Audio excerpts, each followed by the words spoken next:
हर चीज में अंधविश्वास लगा हुआ है, हर चीज में। आपके बाएं हाथ में खुजली हो रही है, उसका एक अंधविश्वास है। आपका जो इस दिन बाल नहीं काटना चाहिए, इस दिन नाखून नहीं काटना चाहिए, इस दिन ऐसा नहीं करना चाहिए, हर प्रतिदिन के लिए नियम बना हुआ है। अंधविश्वास का तो ढेर बना है। तो कितने कितने आप अंधविश्वास से लड़ो। स्वयं एक सत्य को जान लो, उतना ही पर्याप्त। सारे अंधविश्वास खुद ब खुद हट जाएंगे। अंधविश्वास के पीछे भागने के बजाय स्वयं को जानो।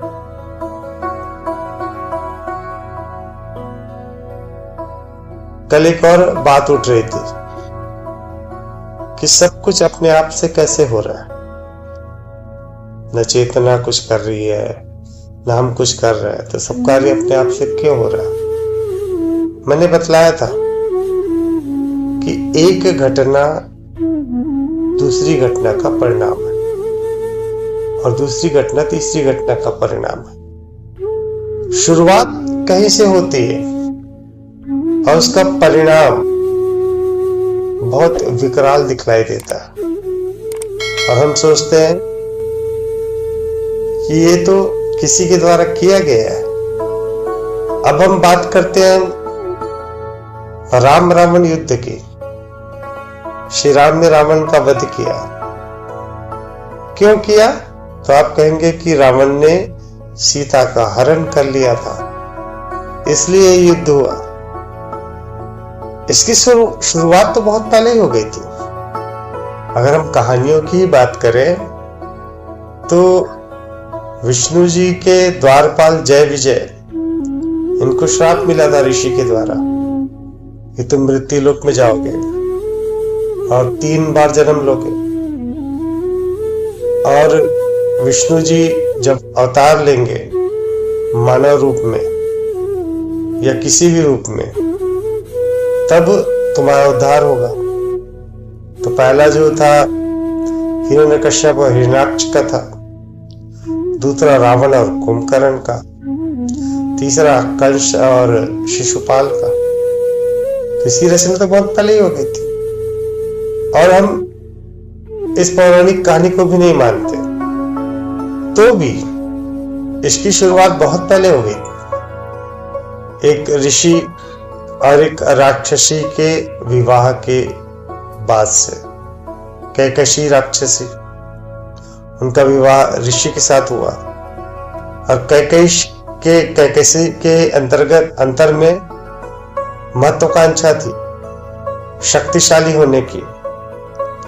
तो उन्होंने शक्तिशाली पुत्र की चाह में ऋषि से विवाह किया और जिसके फलस्वरूप रावण, कुंभकर्ण, विभीषण का जन्म हुआ।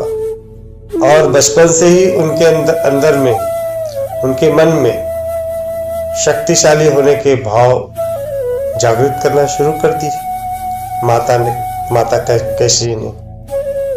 और उस महत्वाकांक्षा को पूरा करने के लिए लोग तप करने लगे और खूब शक्तिशाली हुए। अब शक्तिशाली हो गए तो शक्ति का प्रदर्शन अनिवार्य था, तो वो अपने मन के मुताबिक अत्याचार करना शुरू किया और उन्हें लगता था कि सब कुछ उसी का ही है।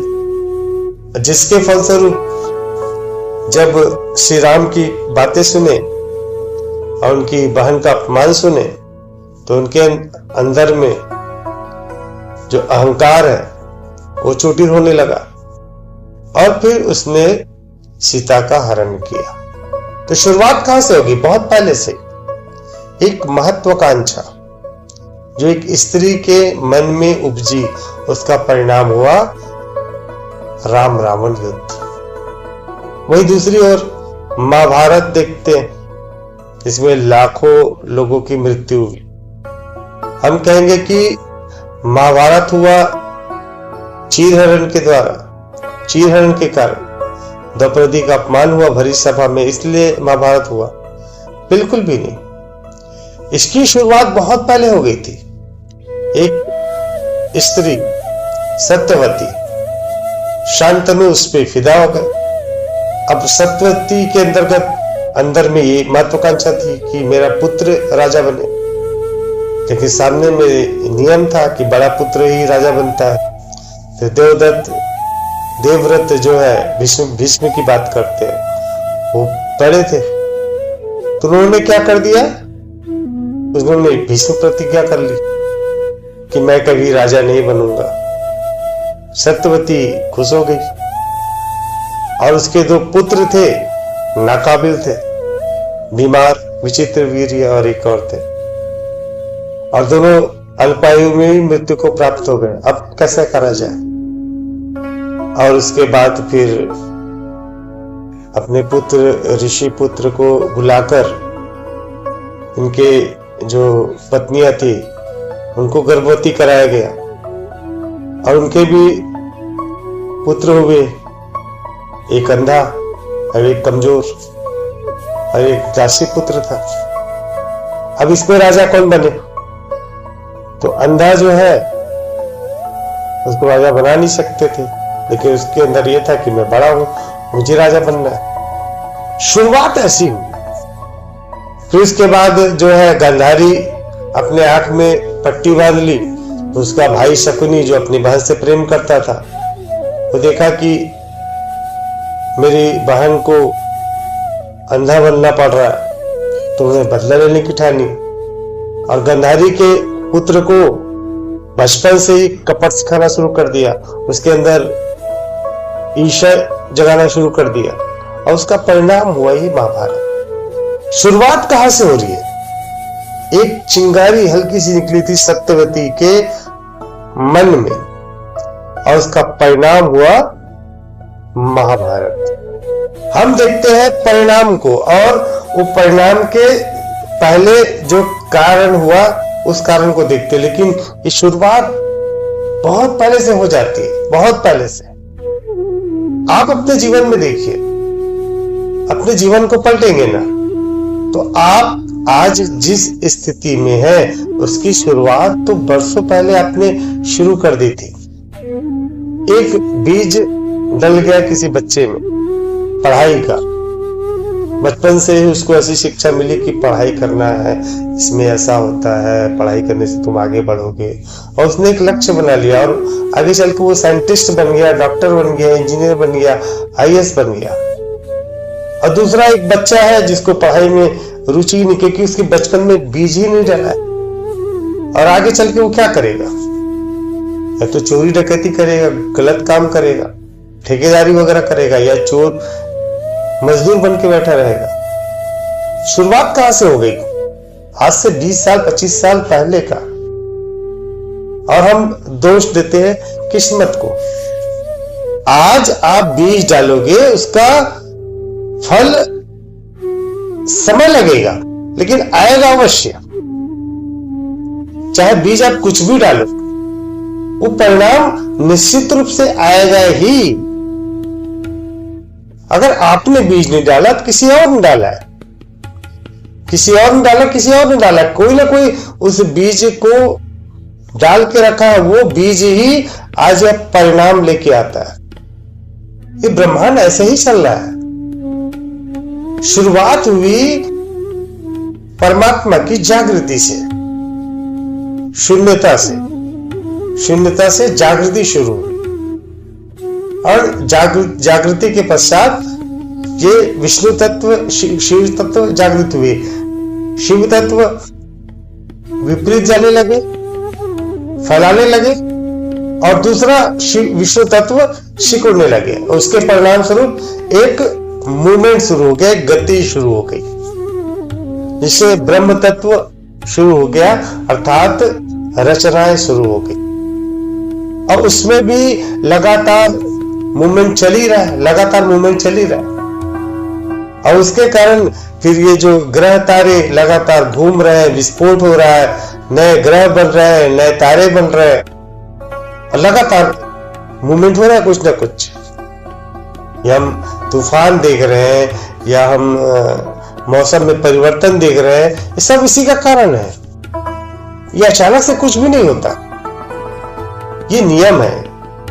विज्ञान ने भी इसको बताया है, जो वस्तु जिस अवस्था में है वह उसी अवस्था में रहना चाहती है, जब तक कि उस पर बाह्य दबाव ना हो। ये विज्ञान का नियम आप पढ़ लीजिएगा। कोई स्थिर है तो स्थिर ही रहना चाहिए वस्तु, कोई गतिमान है वो गतिमान ही रहना चाहिए। जो स्थिर है उसको गति अगर देना है तो एक बाह्य बल लगता है, और जो गति पे है उसको रोकने के लिए बाह्य बल लगता है। ये नियम विज्ञान में ही निकाला हुआ है। तो एक घटना हो रही है, उसका परिणाम दूसरा घटना हो रहा है, दूसरा घटना का परिणाम तीसरा घटना हो रहा है, और हम इसको किस्मत, भाग्य इसी संज्ञा देते। बहुत पहले से इसका बीज डल चुका है, बहुत पहले से, और उसका भुगतान लगातार चल रहा है। इसमें कोई संशय की बात है ही नहीं। ये कोई चमत्कार नहीं है, ये तो मनुष्य ने स्वयं के अस्तित्व को बना लिया, मैं को बना लिया, और उसके साथ कहानियां गढ़ ली, और उसने स्वरचित भगवान को भी रच लिया, जिसमें भगवान सोते हैं, जगते हैं। उसके एक त्योहार मनाया जाता है, देवउठनी है, देवसुतनी है, तमाम प्रकार के।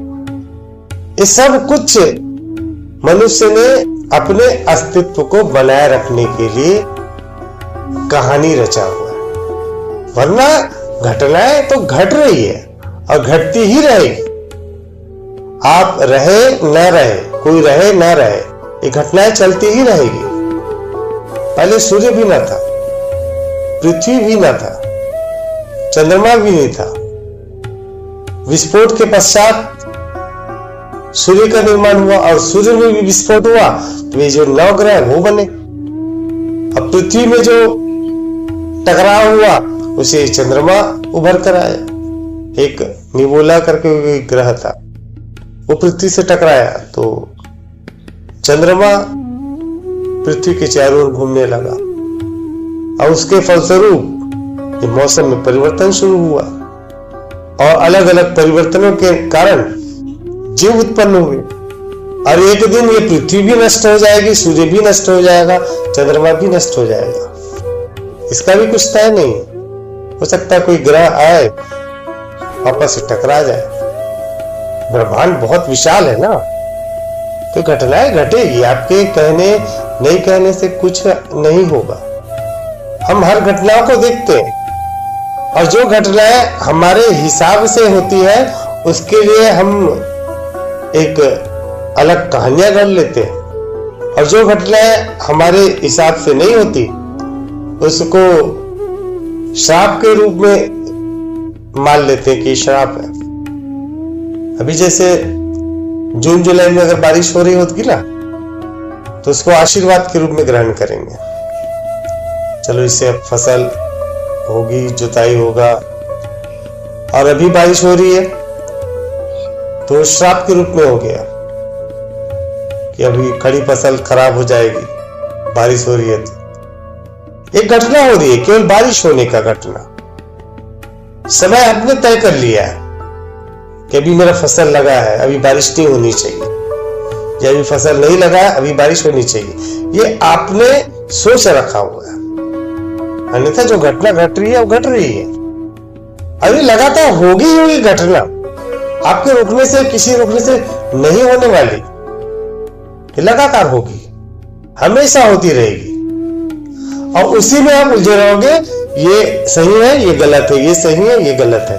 इसी सोच में आप पड़े रहोगे, और आप ये सोचने लग जाते हो कि मैं ही इसका करता हूं, मैं कर रहा हूं। इसका कारण ढूंढने में लग जाते हो आप। और जब कारण समझ नहीं आता तो एक अदृश्य कल्पना कर लेते हो भगवान का।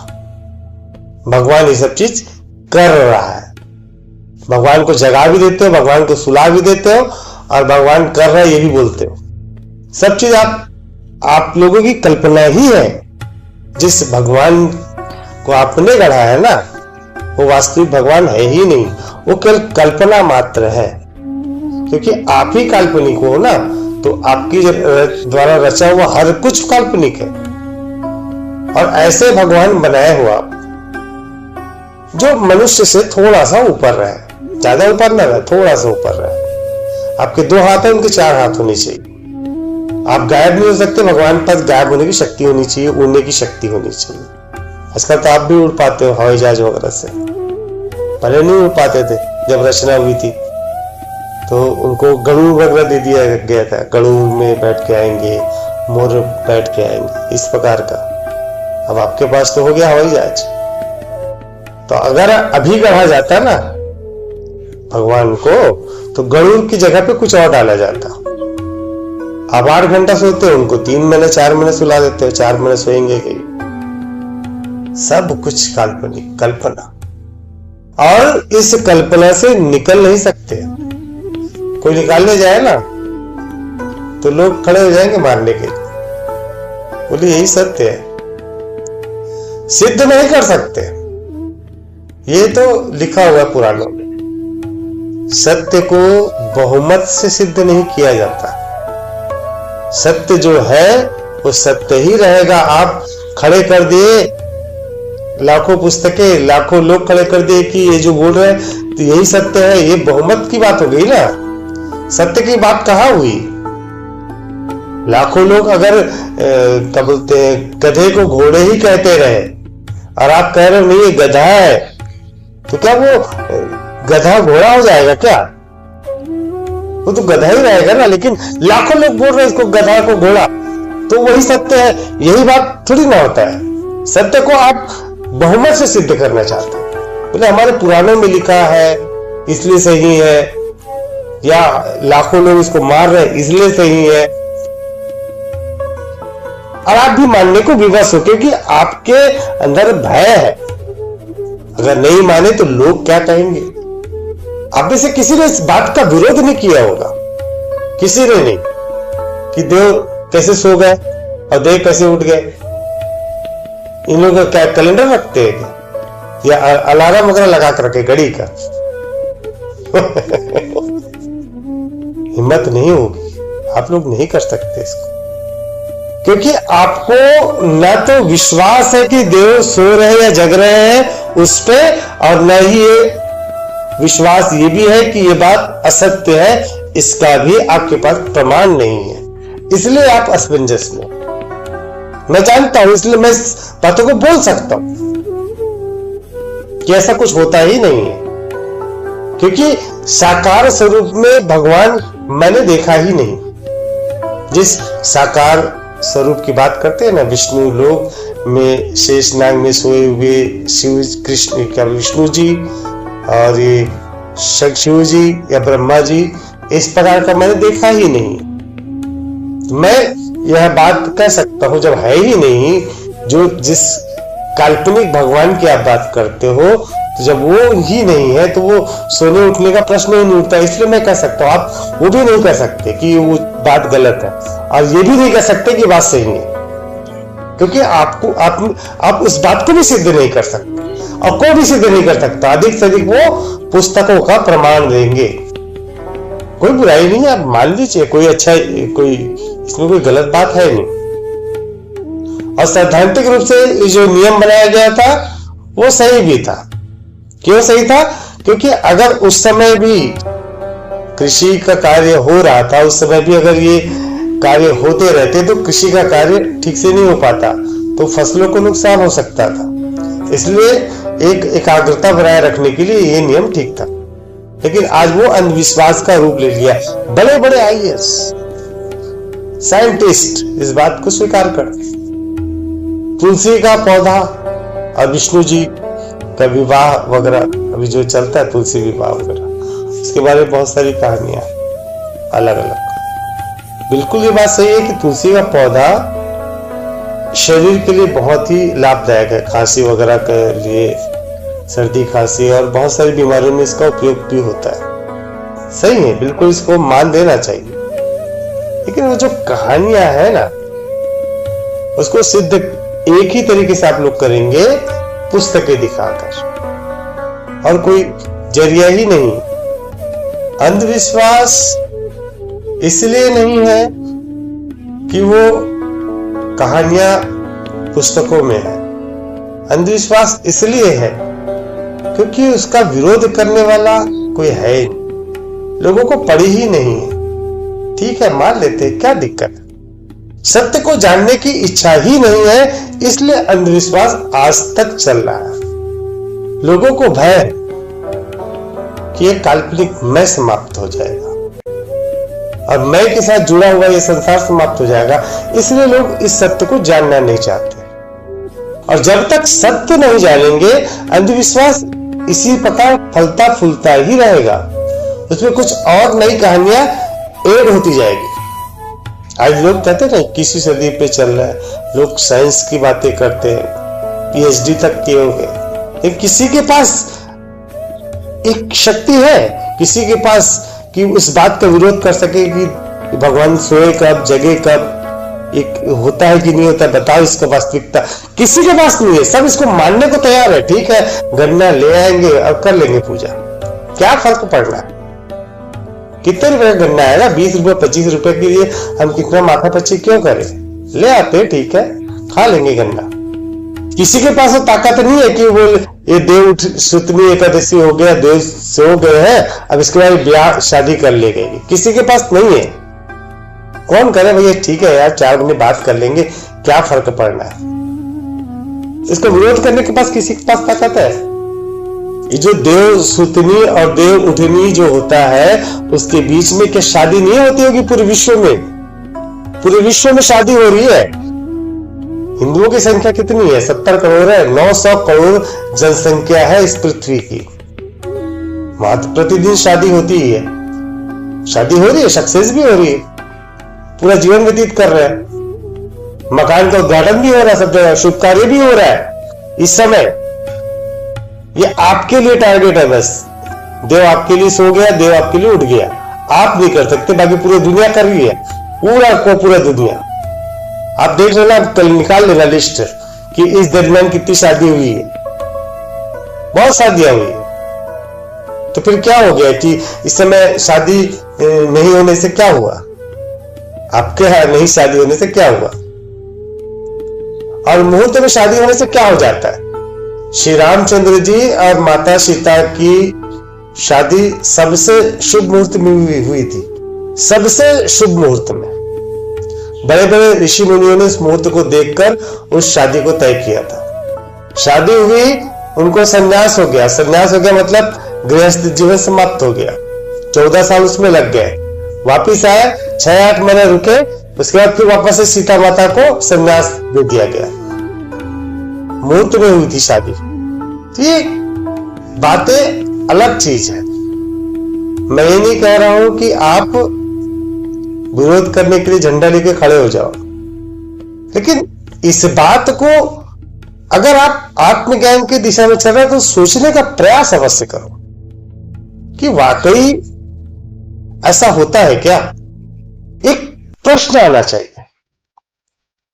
अब वो गन्ना खाना है ना, गन्ना तभी भी खा सकते हो। तुलसी की पूजा करने बिल्कुल करो, कभी भी कर सकते हो, क्या फर्क पड़ रहा है? उसी दिन करना, उस दिन भी कर लो। लेकिन ये जो अंधविश्वास है सोने उठने वाला, इसको मान्यता देने का क्या औचित्य है? क्या आप जानते हो कि ये सो रहे हैं? आप जानते हो कि जग रहे हैं? पहले आप तो ये सोचिए कि जिस भगवान की परिकल्पना आप कर रहे हो, शेष नाग में बैठे हुए विष्णु जी, क्या आपने या आपको बताने वाले किसी ने उसको देखा है? उस लोक को जाना है? केवल पुस्तकी बातें। अरे पुस्तकी बातें कब तक चलेगी? कब तक? आजकल तो पुस्तक छपना ही बंद हो गया, कंप्यूटर युग आ गया। आजकल एआई का जमाना है, और एआई को बोलो ना, एआई भी बकायदा फोटो निकाल के दे देगा विष्णु भगवान और इसका। अब बकायदा देव सुतनी एकादशी का बताओ फोटो करके भगवान को बस ऐसा एकदम वीडियो बना देगा कि भगवान अब सो रहे हैं, ऐसा करके सोते हुए दिखा देगा। और जगने वाला बोलोगे ना तो जगने वाला दिखाएंगे बकायदा उठे उठ के हमारा लेते हुए, ऐसा करके। एआई तो ऐसा हो गया। और आपका विश्वास को और मिल जाएगा। देखो भैया, आप बोल रहे थे नहीं देखे थे, मैं आपको कंप्यूटर में दिखा देता हूँ, देखो वीडियो, भगवान बकायदा उठ रहे हैं। एक जागृति आनी चाहिए, सत्य को जानने की इच्छा आनी चाहिए, किसी के लिए नहीं, स्वयं के लिए, अंधविश्वास हटाने के लिए। मत जाओ किसी को अंधविश्वास हटाने के लिए, मत दौड़ो, बस स्वयं तो संतुष्ट हो जाओ ना। स्वयं को जान लो, स्वयं को पालो। लोग अपने रचे हुए भगवान, उसको खुश करने के लिए, प्रसन्न करने के लिए अनेक प्रकार के यत्न भी करते हैं, खुद के रचे हुए भगवान को। और वो जिन चीजों को पसंद करते हैं ना, वो ये सोचते हैं कि भगवान उस बात से भी प्रसन्न होंगे, उसी बात से जो उनको पसंद है। किसी को मीठा पसंद है ना, तो भगवान को मीठा का भोग चढ़ाना चाहेंगे। पता है भगवान तो खाएंगे नहीं, थोड़ा सा एक आध टुकड़ा वहां पे रख देंगे, बाकी तो खुद ही खाना। कोई नॉनवेज खाने वाले हैं तो बोले भगवान को तो, देवता को हमारे घर के बकरा चढ़ाना है, मुर्गा चढ़ाना है, और बकायदा चढ़ाने पहुंच जाएंगे, बकायदा बकरा को काट के। पता है खाना तो खुद को ही है ना। और सोच लीजिए भगवान मान लो प्रकट हो गए, और जिसको आप चढ़ा रहे तुरंत वो खा गए, अब चढ़ाना बंद कर दो, मैं निश्चित बता रहा हूं। अब चढ़ा रहे बकरा, चढ़ा दिए बकरा, भगवान वाले प्रकट हो गए, लाओ बकरा अंदर, फिर दूसरा बकरा चढ़ा इसको अंदर। अरे भगवान मेरे लिए तो कुछ छोड़ो। फिर चढ़ाने की इच्छा करता, अरे भैया इसको चढ़ा ली भगवान को एकदम, बाकी अपने लिए अलग बनाओ। यही है। आपको जो फूल पसंद है ना, भगवान को ही फूल चढ़ाएंगे आप। किसी को गेंदा फूल पसंद नहीं है तो वो गेंदा फूल नहीं चढ़ाना चाहिए, यह अपशगुन होता है। किसी को गुलाब पसंद है तो गुलाब ही चढ़ाओ मेरे को। मैंने देखा है बहुत सारे जगहों पे, बोले यहाँ पे गेंदा फूल नहीं चढ़ाया जाएगा, या यहाँ पे ये फूल नहीं चढ़ाना।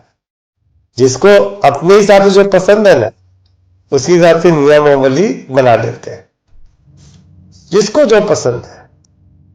अभी नवरात्रि हुआ, यहाँ पूरे भारत देश में अलग अलग नियम है। एक जगह पे जाओगे तो चिकन मटन पूरा वर्जित रहेगा, बिल्कुल नहीं, नवरात्रि चल रहा है, कोई चिकन मटन नहीं खाना घर पे। दूसरी जगह पे जाओगे तो बकायदा मूर्ति पे मछली चढ़ाया जाता है, चिकन मटन चढ़ाया जाता है। और जगह पे जाओगे तो वहां पे शराब भी चढ़ाया जाता है। फिर एक भारत देश में ही एक ही पूजा के लिए अलग अलग नियम है, और सब कहेगा कि मैं सही हूं। तो क्या करो, आपको जिधर नियम का पालन करना उधर चले जाओ। नवरात्रि चल रहा है, चिकन मटन खाना है, अब उस एरिया में चले जाओ। अब नहीं खाने वाले इस एरिया में आ जाओ, यही करोगे ना। अंधविश्वास तभी हटेगा जब आप सत्य जानोगे, अन्यथा अंधविश्वास हटाने का ना तो आप में सामर्थ्य होगा, ना आपके अंदर इच्छा होगी। सामर्थ्य इसलिए नहीं होगा क्योंकि जो बात आप कहोगे दोनों बातें ही गलत होंगी।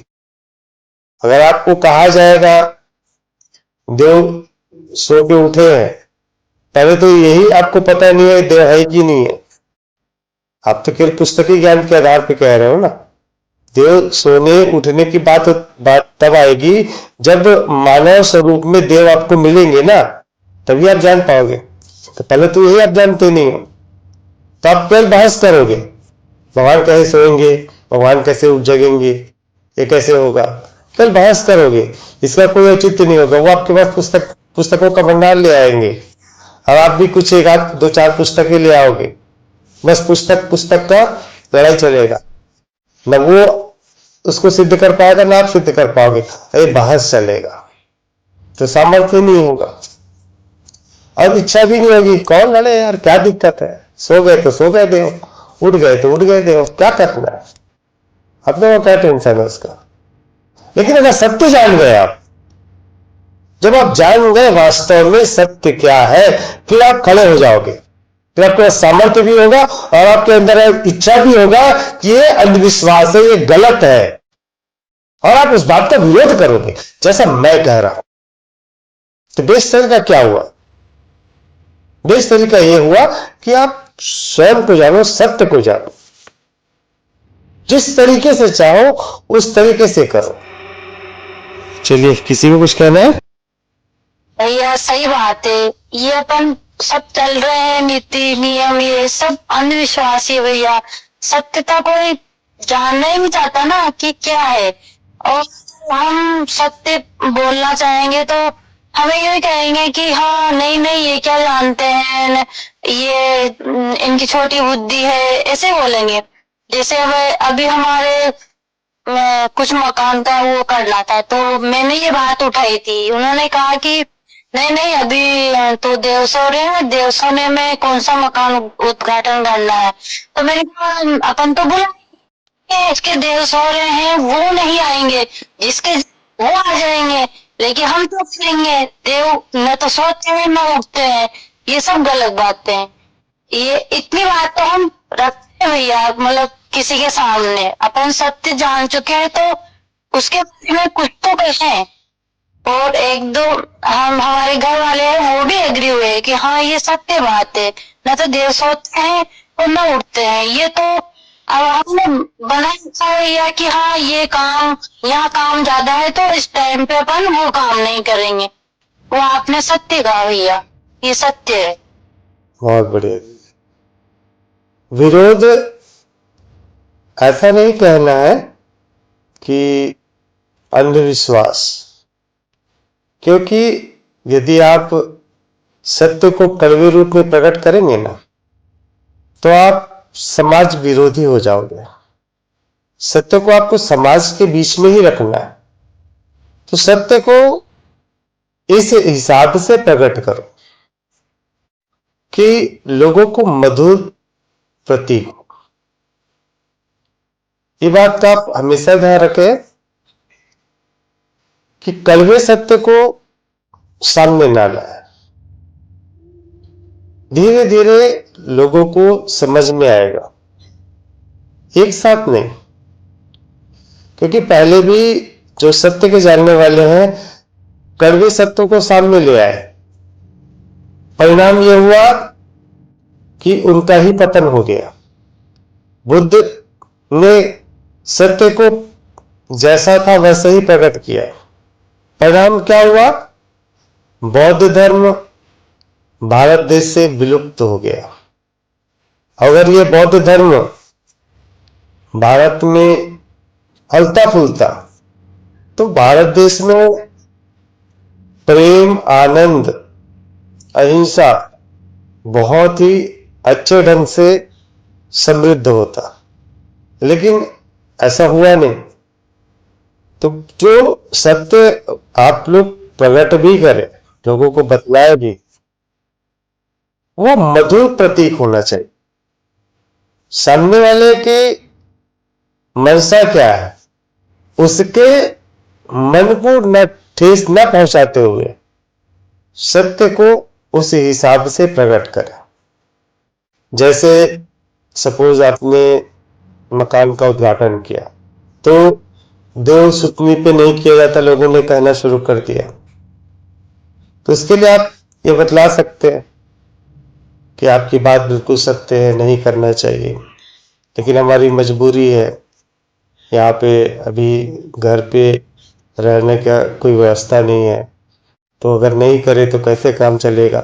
इस प्रकार का मतलब क्या हुआ है नहीं पता आपका, लेकिन इस प्रकार का लोगों को उसकी ही बातों पे करते हुए उसको भी सही ठहराते हुए, और यदि आप सत्य को धीरे धीरे प्रकट करेंगे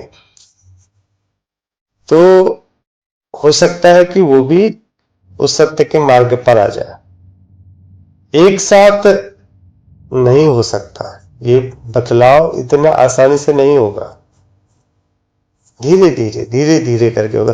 लेकिन पहले आप सत्य को आप स्वयं से जाने, स्वयं से समझे कि वास्तविकता क्या है, और जब आप पूर्ण संतुष्ट हो जाए फिर यदि लोगों तक पहुंचाना शुरू करे तो भी सत्य को धीरे धीरे खोले और मधुर ढंग से खोले, ताकि वो सत्य सुदृढ़ तरीके से बैठ जाए सब लोगों के मस्तिष्क में। बहुत बढ़िया। और किसी कुछ कहना है? ये बहुत बहुत ही बहुत अच्छा बताया कि सत्य को जानने के बाद खड़ा होना चाहिए और सत्य भी किस प्रकार से देना है, मधुर मधुर वे में कैसे सत्य बताना। जब हमारा भय निकल जाता है ना तो फिर हम सत्य के लिए खड़े भी होते हैं और बताते भी हैं। पहले तो खुद का भय रहता है, अच्छा अमावस पे ऐसे कर दिया तो देव उठनी पर ऐसे कर लिया तो वो अगर ये बोल रहे हैं तो कुछ घटित हो गया, तो खुद का पहले भय निकलना बहुत जरूरी है सत्य जानने के बाद, और फिर वे भी पता चल जाता है बताने का। बहुत अच्छे भैया। मुझे तो हंसी आ रही थी कि हमारे अंधविश्वासों पर सही कटाक्ष करते हैं आप। सही, बहुत बढ़िया। और किसी का कुछ तो सवाल नहीं है? हाँ, जैसे भैया बोलते हैं ना कि भगवान की मर्जी के बिना एक पत्ता भी नहीं हिलता है, और जैसे शारदा दीदी का भी एक मतलब था कि वो ही वही जो राम रच ही रखा, तो इसमें क्या सत्यता है? मतलब भगवान की मर्जी के बगैर एक पत्ता भी नहीं हिलता। इसका तात्पर्य ये है कि चेतना ही सब कुछ कर रही है। अगर हम भगवान की बात करें, चेतना की बात करें, तो उसके बगैर कुछ हो ही नहीं सकता। वो अगर ना हो तो ना ये ब्रह्मांड होगा, ना ये शरीर होगा, ना ही जीव होगा, ना ही निर्जीव होगा, कुछ भी ना होगा। क्योंकि सब कुछ जो जड़ है, जो चेतन है, उसी चेतना का ही साकार स्वरूप, उसी चेतना का ही, सिवा चेतना के इस ब्रह्मांड में कुछ है ही नहीं। तो अगर वो ना हो, चेतना ना हो, तो ये कुछ भी होगा नहीं। और भगवान की मर्जी, मर्जी भगवान की कुछ भी होती नहीं है। मर्जी अर्थात अगर हम इच्छा की बात करते हैं, भगवान की कुछ इच्छा होती ही नहीं है। इच्छा के लिए कुछ पाने की लालसा होनी चाहिए ना, तभी तो वो इच्छा करेगा। और जब सब कुछ ये ब्रह्मांड वही है, तो क्या चीज पाएगा, क्या चीज पाना चाहेगा? तो इच्छा या मर्जी ऐसा कुछ भी नहीं है। ये सत्य है कि अगर परमात्मा ना हो तो कुछ भी जो दिखलाई दे रहा है उसका अस्तित्व ही नहीं होगा। शुरुआत परमात्मा की जागृति से हुई।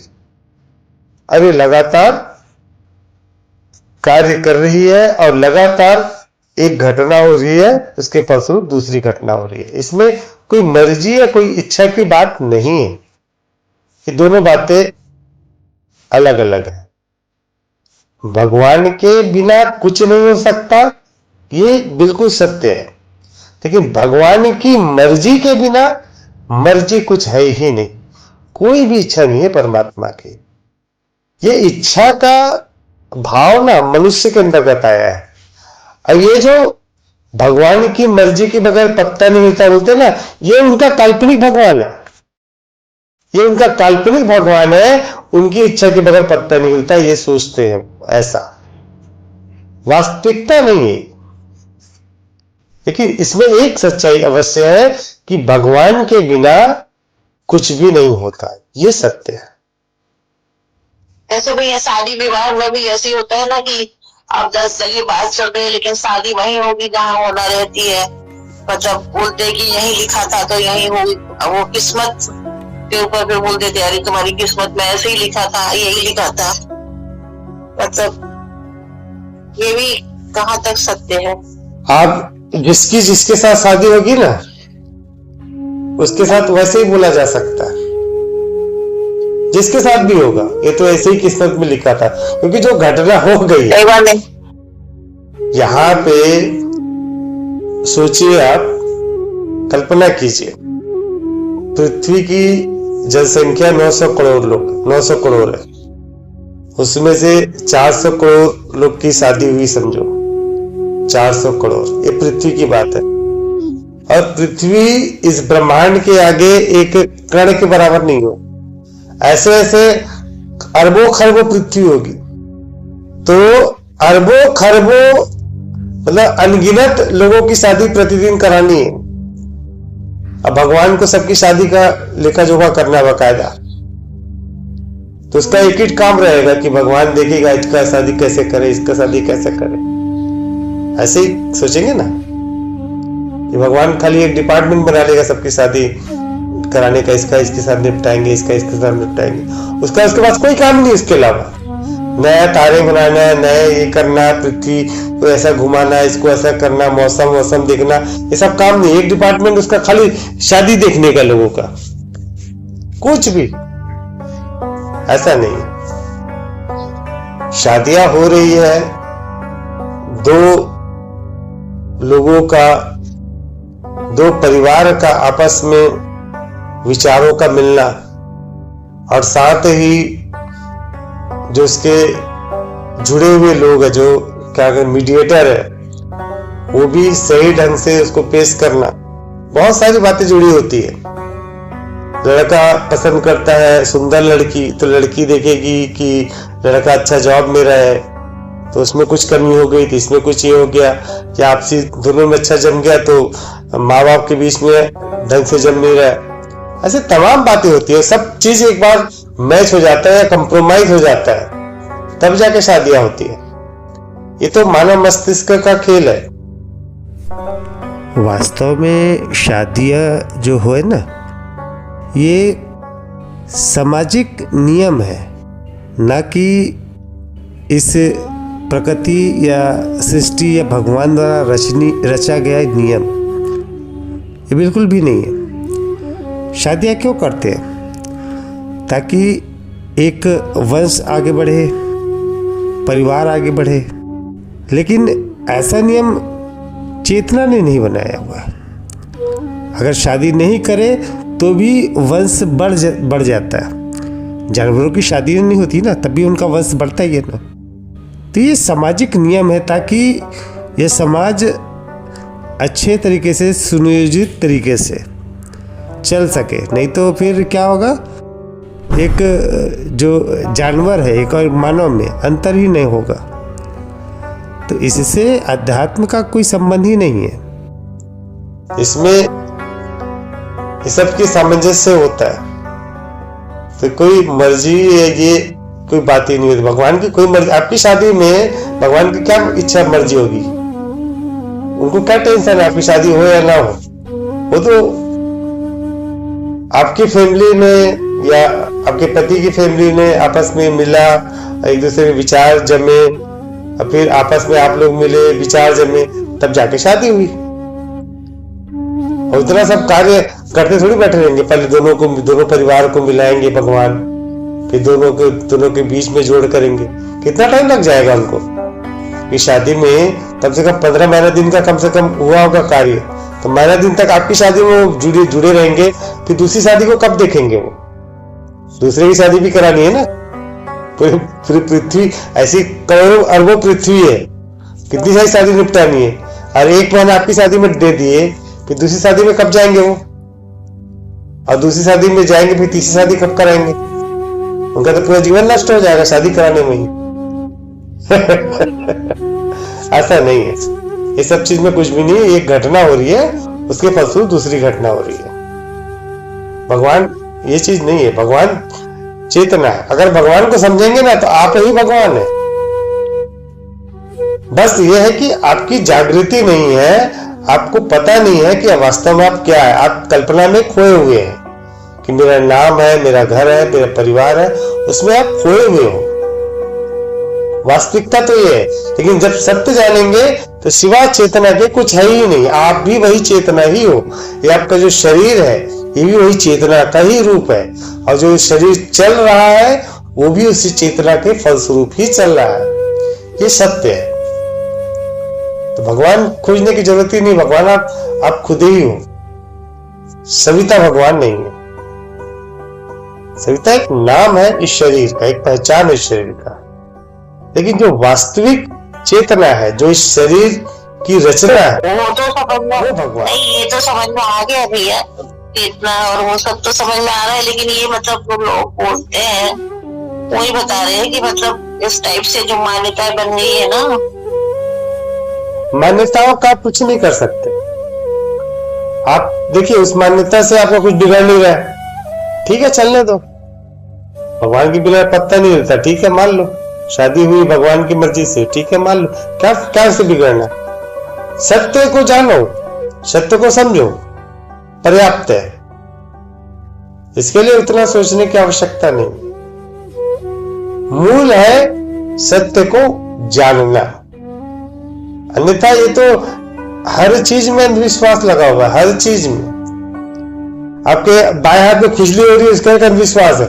आपका जो इस दिन बाल नहीं काटना चाहिए, इस दिन नाखून नहीं काटना चाहिए, इस दिन ऐसा नहीं करना चाहिए, हर प्रतिदिन के लिए नियम बना हुआ है। अंधविश्वास का तो ढेर बना है, अंधविश्वास का लाखों ढेर।